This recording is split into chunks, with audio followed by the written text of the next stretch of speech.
Apa orangnya ya? Apa coba, ada yang tahu artinya? Tolong yang tahu, saya di SMS atau di BB juga.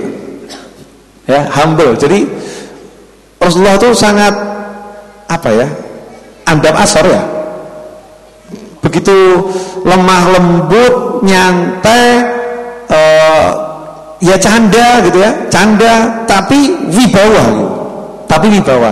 Sehingga Rasulullah bukan sosok yang kaku, bukan gitu. Bukan sosok yang kaku, bukan sosok yang lembut tapi kemudian apa namanya kebabasan, ya bukan gitu.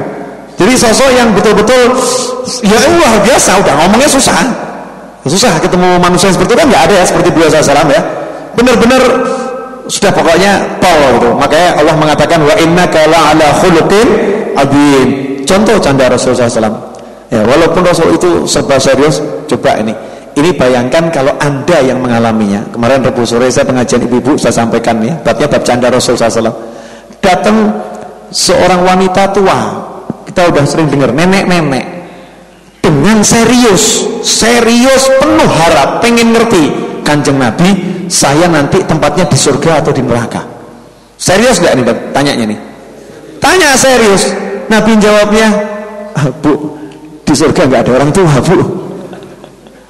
Coba bayangkan kalau itu panjenengan dan yang jawab Nabi, copot botol jantung. Hah? Copot kan? Rokok saya, nangis. Dan Rasul membiarkan nenek ini nangis sejadi-jadinya. Dibiarkan sampai nangisnya itu pol. Setelah nangisnya pol, Bu, maksud saya nanti kalau ibu masuk surga usianya dirubah.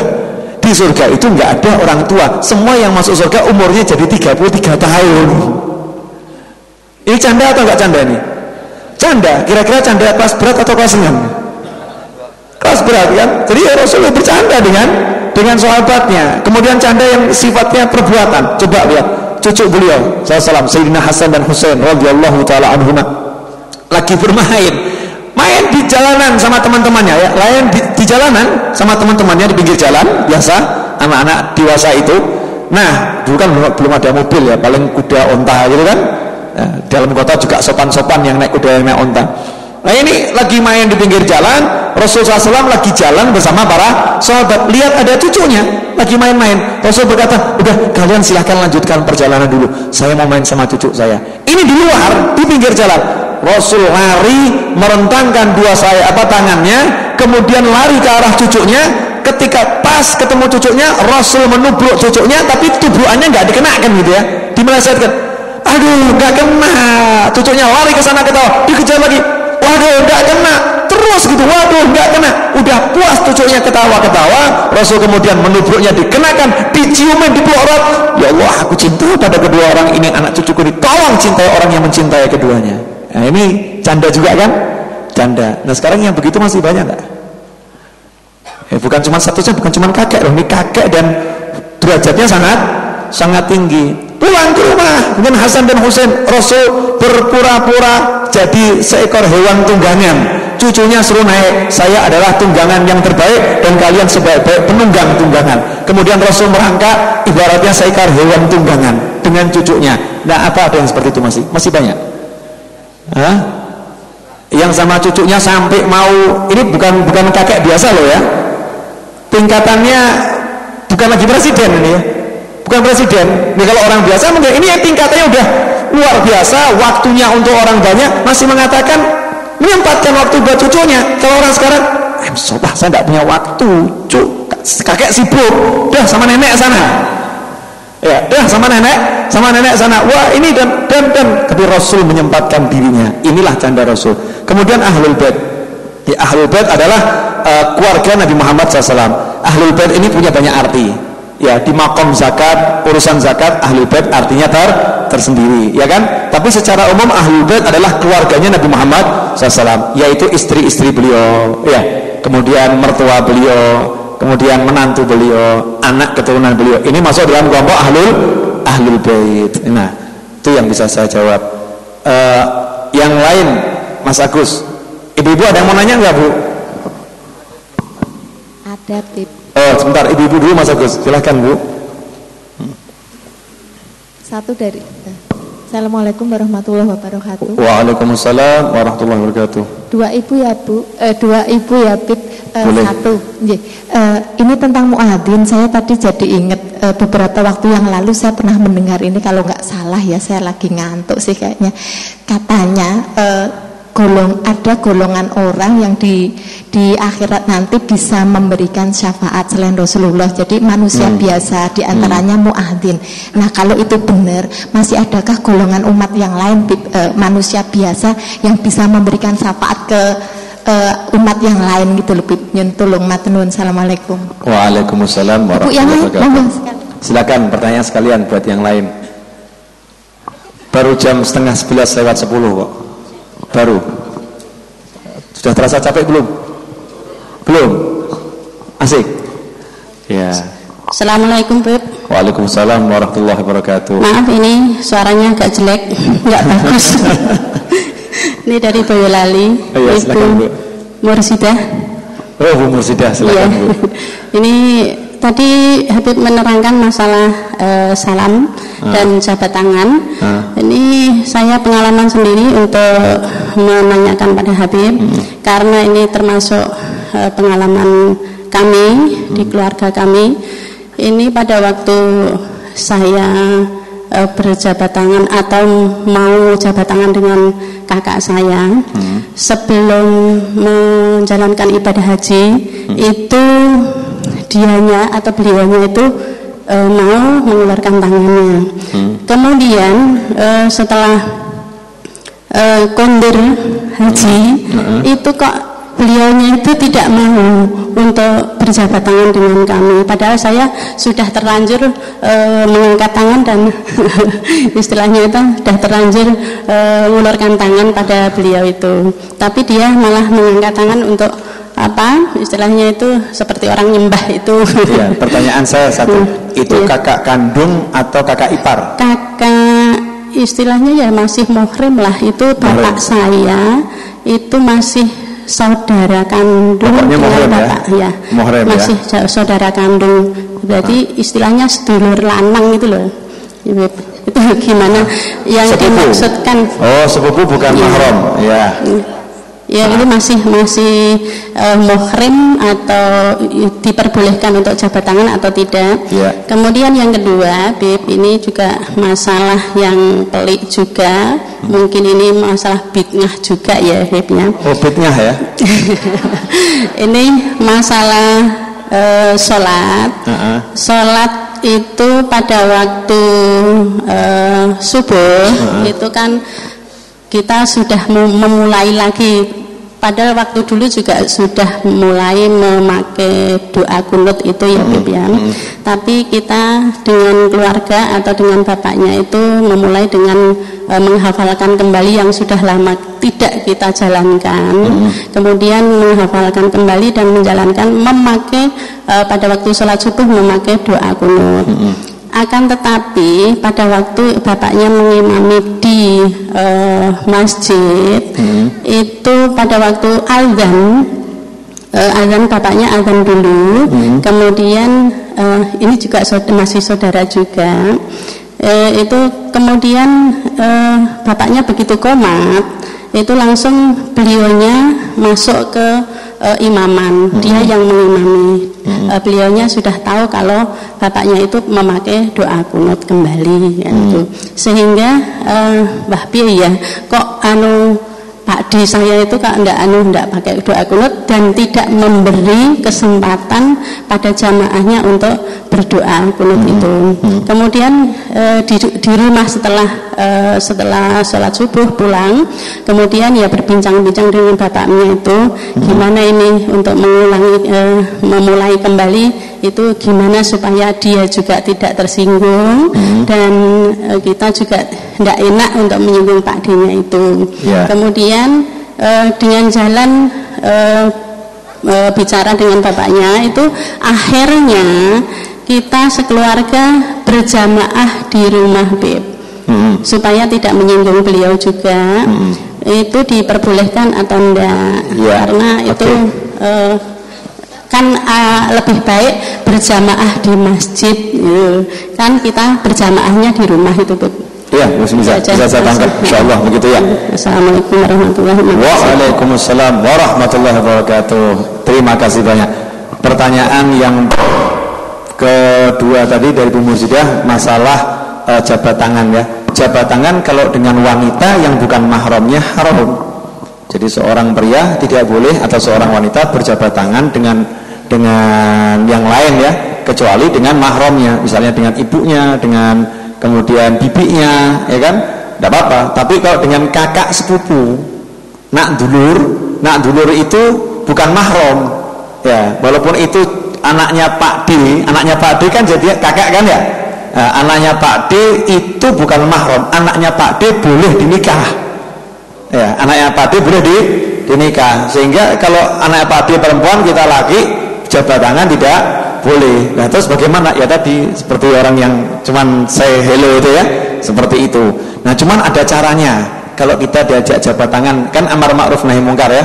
Ada orang udah mengulurkan tangannya gitu kan, jangan kita malah haram. Wah ini nggak benar juga ini gitu loh. Wah haram, nggak mau saya jabat tangan, haram. Bukan begitu, ada caranya menolak halus. Gimana? Maaf saya lagi pegang wudhu. Ya, maaf saya lagi pegang wudhu. Nanti kalau sudah setiap kali dijak jabat tangan, maaf lagi pegang wudhu, kan susah mudeng, oh kira gelem, kan seperti itu. Nggak harus ngomong apa namanya. Nah haram. Atau nanti dikasih ilmunya pelan-pelan seperti itu. Kemudian masalah doa kunut. Doa kunut memang sangat dianjurkan. Kalau ditinggalkan ya sangat merugi. Tapi sholat jamaah di masjid itu tingkatannya lebih utama daripada sholat jamaah di rumah. Kalau cuman masalahnya cuman doa kunut, saran saya cari masjid yang lain. Cari masjid yang lain dulu yang pakai kunut itu. Ya kan? Kalau masjidnya cuman satu itu saja ya, cuman satu itu saja, maka Anda yang rajin ke masjid sholat sampai nanti menggantikannya jadi imam, ketika Anda jadi imam pakailah kunut. Dakwah nawa itu jangka panjang. Lah kalau semua yang kunutan nggak ke masjid, akhirnya yang di masjid yang tidak kunutan semua. Akhirnya sampai zaman dahulu ya yang masjidnya nggak pakai kunut. Nah kita harus punya strategi untuk mengambil alih masjid, mengembalikannya seperti dahulu. Yang dulu pakai kunut, mau azan pakai puji-pujian ya pakai puji-pujian, biar itu semakin banyak. Makanya kita harus penuhi masjid gitu, harus penuhi. Bisa jelas ya. Kemudian untuk tadi masalah yang memberikan syafaat, pada intinya yang bisa memberikan syafaat itu banyak ya, termasuk orang yang hafal Al-Quran itu bisa memberikan syafaat kepada 10 anggota keluarganya kalau saya nggak salah, yang semuanya udah wajib masuk neraka. Maksudnya wajib masuk neraka itu udah dosanya nggak karuan. Kalau ternyata punya anak yang anaknya hafal Al-Quran, selama ini meninggalnya muslim ya bapaknya ya, maka itu bisa dapat syafaat anaknya, diampuni oleh Allah, dimasukkan surga. Karena kemuliaannya dia punya anak yang mau hafal Al-Quran. Nah kemudian juga yang global disebutkan yashfa'u yaumil qiyamah salat. Kalau di hari kiamat ada 3 kelompok manusia yang bisa memberikan syafaat, yaitu al-anbiya, thumma al-ulama, thumma syuhada. Para nabi, para ulama, dan orang-orang yang gugur sebagai syuhada. Nah agar kita mendapatkan syafaatnya ulama, maka kita harus cinta kepada ulama tersebut, baik ulama yang masih hidup maupun yang sudah meninggal dunia. Gimana kita bisa dapat syafaatnya Syekh Abdul Qadir Al-Jilani kalau kita juga nggak kenalan dengan Syekh Abdul Qadir Al-Jilani? Bagaimana kita bisa dapat syafaatnya Imam Ghazali kalau kita nggak kenalan dengan Imam Ghazali? Bagaimana kita bisa dapat syafaatnya Habib Ali bin Muhammad bin Husain Al-Habsyi atau Habib Abdullah bin Al-Haddad kalau kita nggak kenal beliau itu? Nah, agar kita dapat syafaatnya ya kita harus kenalan dengan beliau itu. Minimal kita sering kirimkan doa kepada beliau tersebut. Kirimkan Fatihah untuk Syekh Abdul Qadir Al-Jilani, Habib Abdullah Haddad, Habib Ali Al-Habsyi dan seterusnya dan seterusnya, sehingga mereka di alam sana dapat tuh kiriman. Ya, wujudkan dalam bentuk hadiah-hadiah dalam nampan yang ditutup dengan kain sutra, wujud cahaya diserahkan, nih hadiah dari fulan, nih hadiah dari fulan. Karena kita sering mengirimkan seperti itu, ketika kita pindah ke alam sana mereka nyambut.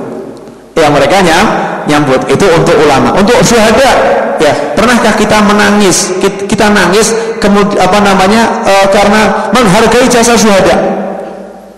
Coba Anda bayangkan nih, orang-orang yang berjuang di Palestina ya, yang berjuang itu, pernahkah Anda membayangkan gitu ya, bagaimana perjuangan mereka? Kemudian kita nangis karena apa? Belum bisa membantu.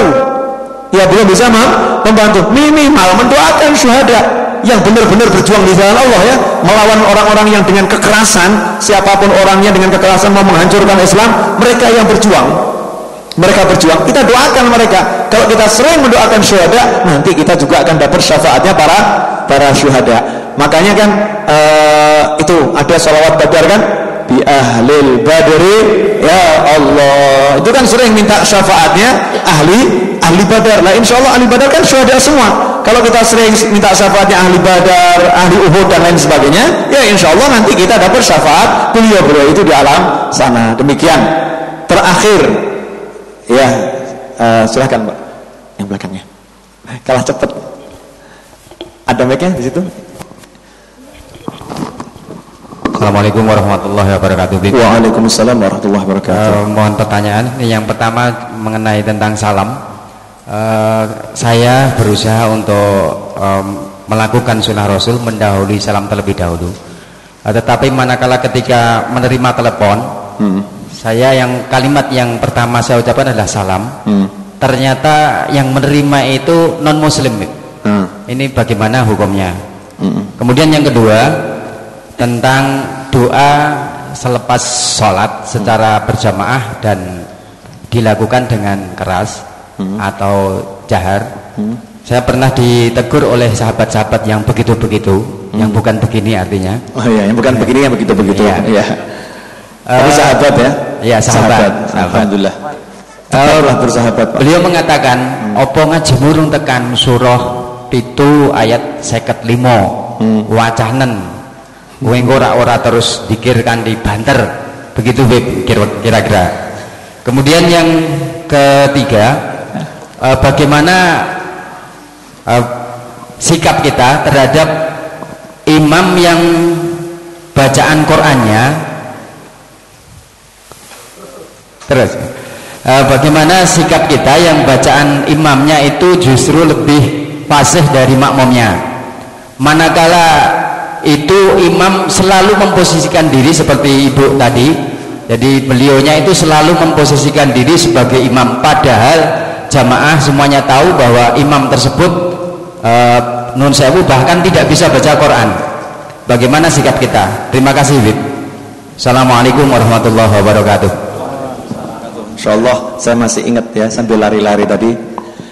Yang pertama tentang mengucapkan salam di telepon ya, mengucapkan salam di telepon. Judulnya tadi kan Bapak nggak ngerti ya, karena relasi kita kebanyakan kan umat Islam. Jadi kalau namanya orang nggak ngerti, kan tadi Bapak ketika mengucapkan salam kan tujuannya untuk Muslim ya, tujuannya untuk Muslim yang di ujung sana. Berarti kan bukan ditujukan kepada non Muslim. Nah, lain kalau memang qasdnya kepada non Muslim, itu yang tidak boleh. Seperti kita masuk rumah, assalamualaikum, rumah kosong gitu ya, atau di rumahnya saudara kita kebetulan di situ yang ada non Muslim, padahal kita nggak ngerti kan, ya apa tujuannya untuk dia kan bukan, salamnya kan ditujukan kepada yang Muslim tadi.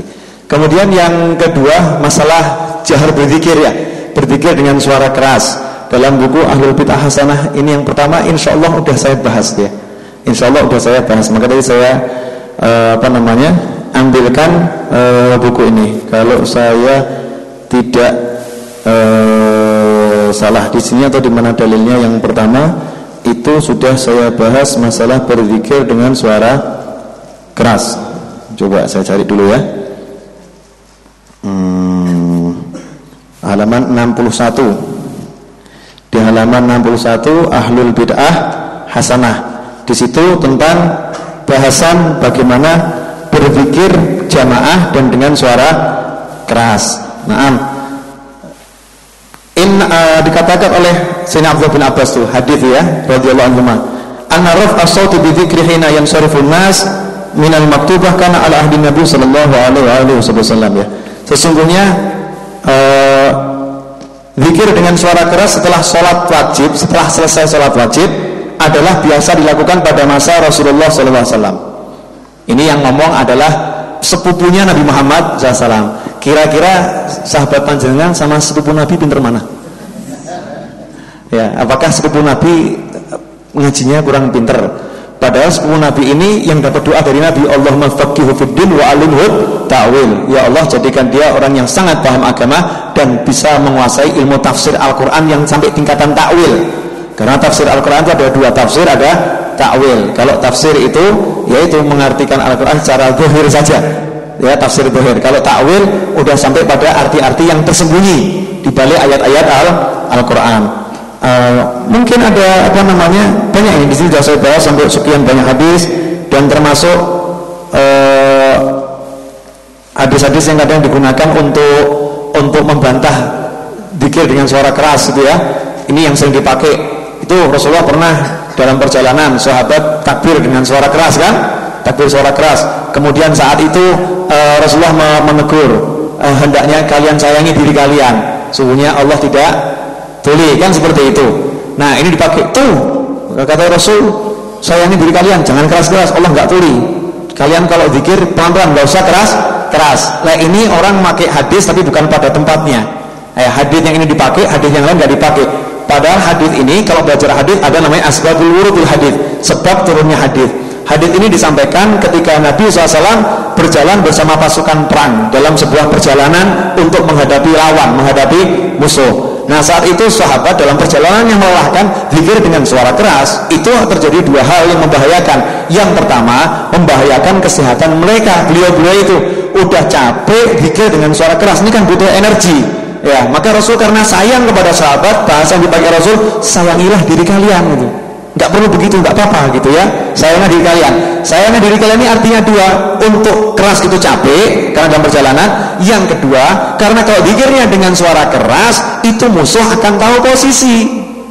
Ya, musuh akan tahu posisi. Ini kan strategi dalam perang. Maka Rasul memerintahkan sekarang zikirnya pelan-pelan saja, jangan keras karena posisinya posisi dalam peperangan. Lah, hadis yang begini kok dipakai untuk semua posisi, tentunya tidak benar. Ya, kalau kita pakai zikir dengan suara keras dalam kondisi tertentu memang tidak diperbolehkan. Contoh misalnya ada orang lagi sholat berjamaah, kita sendirian ngaji, yang lain sholat berjamaah, kita sendiri baca Al-Quran, kita keras-keras Alhamdulillahi Rabbil Alamin gitu ya, ngaji sendiri kan. Ini yang sholat kan kacau. Yang saya kacau, saya mau zikir dengan suara keras, saya baca Al-Quran, atau kita baca istighfar astagfirullah sendiri, padahal lagi ada orang yang sholat, itu nggak boleh. Ya, kecuali kalau kita yang zikir itu jumlahnya 100, ada jamaah yang datang terlambat sholatnya. Ya, misalnya sholat berjamaah, habis sholat kan biasa zikir berjamaah dengan suara keras. Kemudian ada 5 orang datang terlambat, jangan salahkan yang zikir, yang salah yang telat. Kamu sholat tidak pada waktunya, yang zikir dengan keras tidak jadi masalah. Kemudian mulai ayat yang sering dipakai gitu ya. Ini surat yang dikatakan tadi, surat 7 ayat 55 gitu. Sebentar. Surat 7 ayat 55 bunyinya nggak tahu, cuman disuruh menanyakan begitu.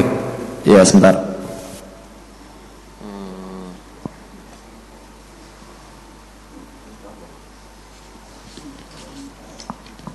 Coba boleh saya ambil Al-Quran sebentar? Boleh. Ibu, udah kemalaman Bu? Satu ini Bu, terakhir saja Bu ya.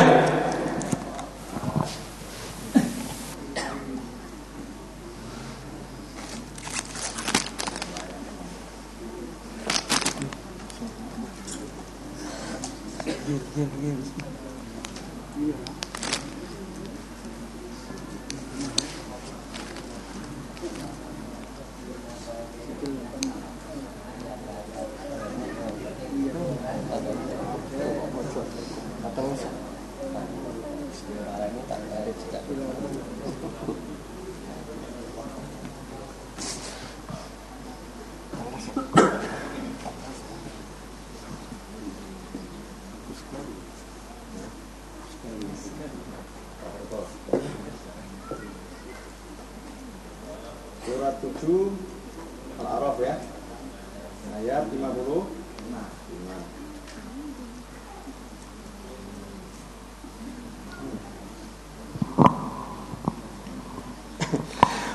rabbakum tadarruan wa khufyah innahu la yuhibbul mu'tadin. Ya, ud'u rabbakum tadarruan wa khufyah innahu la yuhibbul mu'tadin. Di ayat yang lain surat Al-A'raf itu kan juga Al-A'raf ya. Al-A'raf ayat 205, wadhkur rabbaka fi nafsika tadarruan wa khifatan wa duna jahri minal qawli bil ghudwi wal asal wa la takun minal ghafilin. Ya, itu juga Al-A'raf 205. Kalau yang 205 artinya, dan sebut nama Tuhanmu dalam hatimu dengan merendahkan diri dan rasa takut serta tidak mengeraskan suara di waktu pagi dan petang, dan janganlah kamu termasuk orang-orang yang lalai. Kemudian kalau yang ayat tadi itu 55, berdoalah kepada Tuhanmu dengan rendah hati dan suara yang lembut, sungguh Dia tidak menyukai orang-orang yang melampaui batas. Satu hal yang perlu diketahui, Al-Quran itu ada surat Makkiyah, ada surat Madaniyah. Tadi ayat-ayat yang disebutkan itu ayat-ayat Makkiyah, ayat yang turun di kota Mekah saat umat Islam di awal Islam. Ketika di awal Islam saat itu jangan zikir doa dengan suara keras, karena doa dengan suara keras nanti langsung dihajar oleh orang-orang di luar Islam yang benci kepada Islam. Karena sayangnya Allah kepada sahabat-sahabat Nabi Muhammad SAW, sampai sama Allah diajari udah gak usah keras-keras, dalam hati nggak apa-apa, pelan yang lembut saja, seperti itu, sehingga tidak teraniaya, sehingga tidak tersakiti oleh orang-orang yang ingin menyakiti. Kemudian ayat ini walaupun dia ayat Makkiyah, tapi kan penafsirannya masih berlaku ya, masih berlaku dalam kondisi setelah itu, yaitu untuk apa? Kalau orang yang dia sedang berzikir di hadapan orang lain yang sedang sholat, orang lain sholat, ada tadi disebutkan 10 orang sholat, dia zikir sendiri, maka zikirnya cukup pelan-pelan. Nah, karena banyak sekali hadis yang menjelaskan, sebab Quran itu butuh tafsir ya. Jadi Al-Quran tidak bisa kemudian kita terjemahkan letter-let begitu saja. Dikatakan oleh Rasul dalam sebuah hadis, siapa yang menafsirkan Al-Quran dengan cara berpikirnya sendiri, maka silahkan dia tempati tempat duduknya di neraka. Nah, bagaimana begitu banyak hadis Rasulullah SAW dan perbuatan Rasul, seakan-akan Rasul tidak ngerti apa terhadap ayat ini. Sedangkan Rasul sendiri kalau habis sholat baca zikir dengan suara keras, ya kan? Kemudian Rasul ketika ada orang yang berdoa, ada seorang berdoa dalam sholatnya dengan suara keras, Rasul bisa dengar kan? Selesai itu Rasul ngasih hadiah, ya Rasul mengasih hadiah emas kepada orang tersebut. Kemudian juga Rasulullah SAW ketika sholat itu, selepas sholat nanya sama sahabat, siapa tadi yang baca doa tadi itu? Bagaimana Rasul bisa dengar kalau sahabat tadi tidak keras ya? Berarti sahabat juga baca doanya dengan suara keras. Artinya begitu banyak dalil yang menjelaskan zikir dan doa itu dengan suara keras. Nah, karena itulah Ahlus Sunnah wal Jamaah menggunakan semua ayat itu digunakan sesuai dengan pemakaiannya. Bukan dikatakan tidak boleh zikir dengan suara keras atau harus zikir dengan suara keras. Semua ada tempatnya. Ini tempatnya kamu keras, ini tempatnya kamu nggak boleh keras ya. Ini saatnya kamu keras, ini saatnya kamu tidak boleh keras. Semua ada waktunya. Termasuk jangan jam 2 malam. Jam 2 malam ambil mikrofon bengok. Ya, ini mengganggu orang yang tidur. Nggak boleh seperti itu. Bisa dipahami ya? Bisa pahami. Begitu. Terus kemudian yang kedua tadi apa? Sikap terhadap imam yang begitu ya. Selama bacaannya dia itu masih benar, rukunnya masih benar, walaupun dia belum fasih tapi tidak sampai salah. Ya, tidak sampai salah, maka kita ya tadi jangan langsung dipatahkan dan lain sebagainya ya. Kita alusi pakai akhlak, kita bimbing lah sampai bisa fasih. Kalau emang dia memang senangnya jadi imam, ya kita bimbing biar bisa jadi imam yang baik. Kelihatannya beliaunya itu suka jadi imam, Beb. Lah ya, karena dia suka jadi imam, kita bimbing. Nah, caranya bimbing gimana? Carikan orang yang kira-kira dia dengar. Orang yang dia dengar. Kalau kita mungkin tidak didengar, ada orang yang bisa didengar, orang itu yang suruh nasihati. Kalau selama dia tidak ada yang mau dengar orang lain, selama bacaannya benar tidak jadi masalah. Itu Beb yang menjadi penyebabnya. Permasalahannya sudah terlanjur tua, lidahnya juga begitu kurang fasih. Yang dibaca itu cuman tulisan hijaiyah, tulisan Latinnya, Beb. Sehingga berarti salah kan, rukunnya salah terpenuh. Nah kalau seperti itu kita nggak boleh jadi makmumnya. Kita nggak boleh jadi makmumnya. Nah terus bagaimana? Ya rembukan sama takmir. Jadi pakai cara. Jadi kalau caranya itu dengan bersama-sama, dengan cara yang baik lembut, dicarilah cara yang paling bijaksana. Insya Allah dapat kok. Kalau kita niat benar-benar nanti insya Allah dapat petunjuk dari Allah. Begitu ya. Yang terakhir tadi yang ketiga. Sudah. Oh udah 3. Baru 2, masih ada 1 tadi.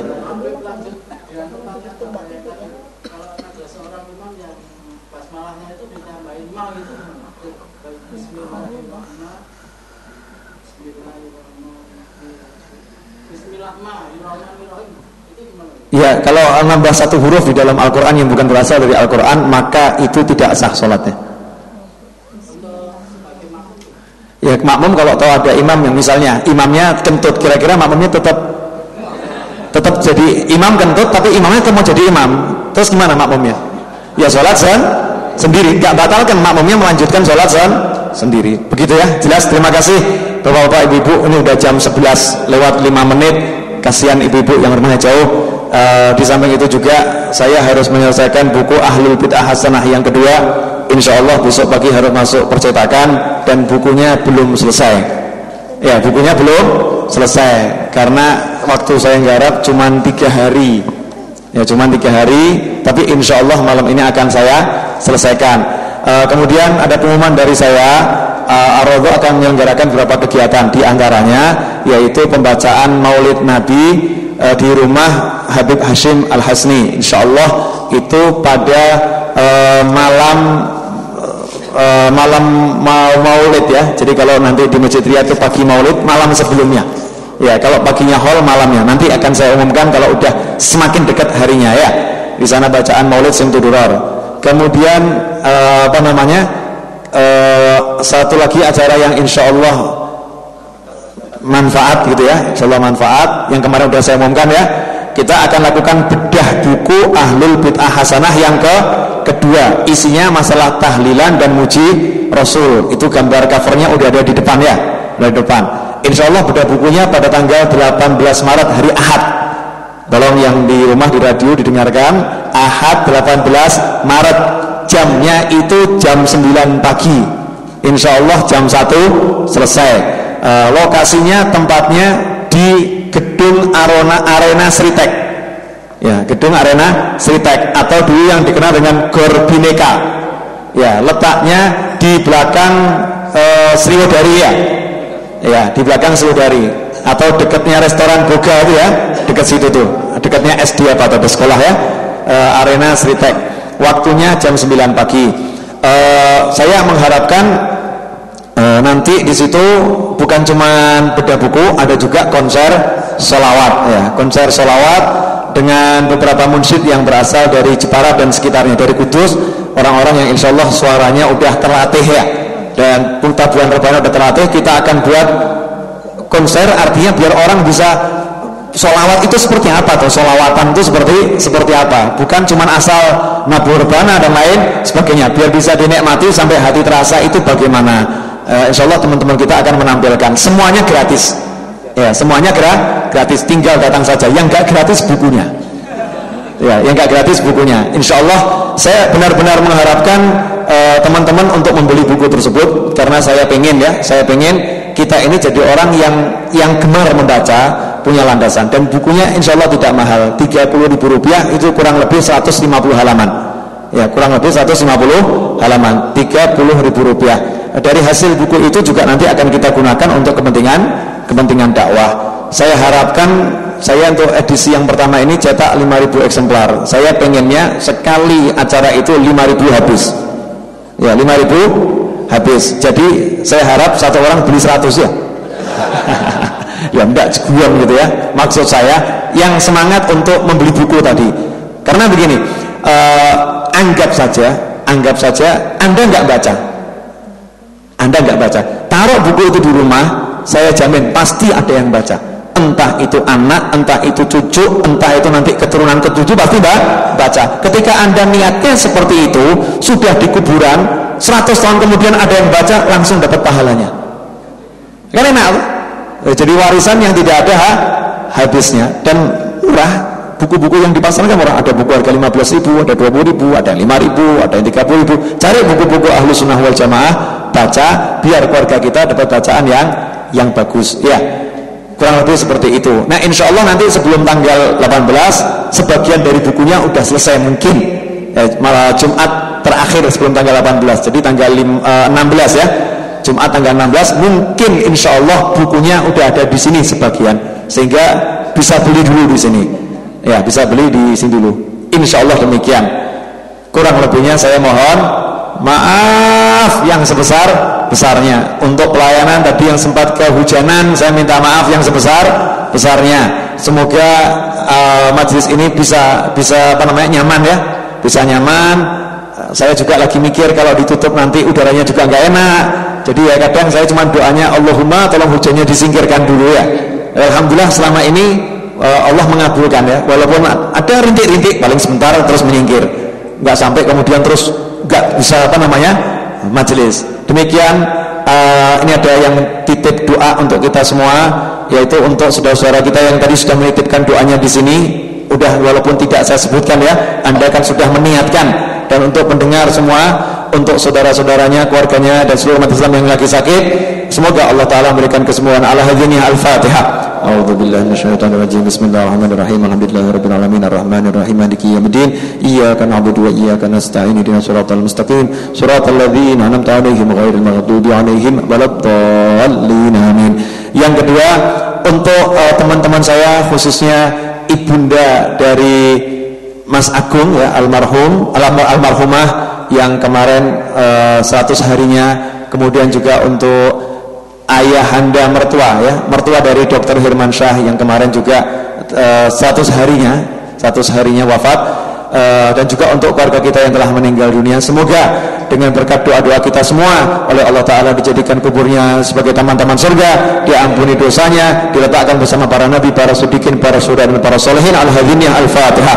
A'udzu billahi minasyaitonir rajim. Bismillahirrahmanirrahim. Alhamdulillahirabbil alamin arrahmanir rahim maliki yaumiddin. Iyyaka na'budu wa iyyaka nasta'in. Ihdinas siratal mustaqim. Siratal ladzina an'amta 'alaihim ghairil maghdubi 'alaihim waladdallin. Amin. Dan yang terakhir, mohon maaf untuk teman-teman yang mungkin nggak dapat tempat ya, yang mungkin nggak dapat tempat duduk yang nyaman gitu ya. Saya minta maaf yang sebesar-besarnya. Pengumuman di Pondok Pesantren Darul Quran Sukoharjo hari Ahad besok ada kajian rutin sebagaimana biasanya. Waktunya jam 6 pagi sampai jam 8 pagi. Pembicaranya insya Allah untuk Ahad besok adalah Habib Abu Bakar Fahmi ya, Abu Bakar Fahmi Asgar.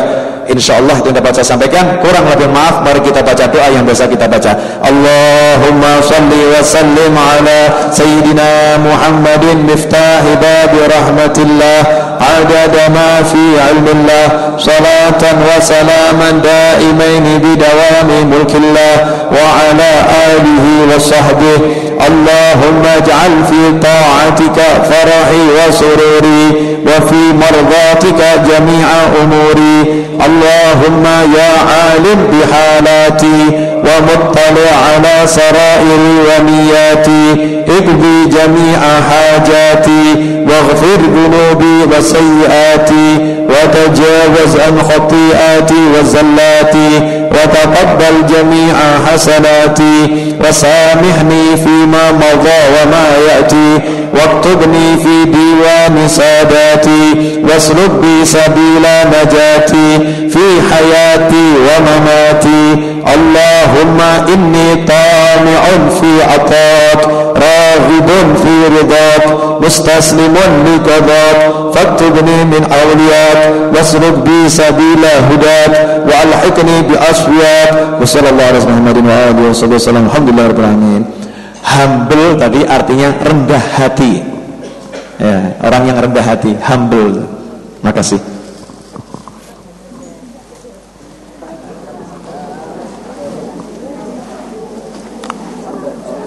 Ibu, makasih ya. Ya. Punten ya, malam ini agak panjang ya.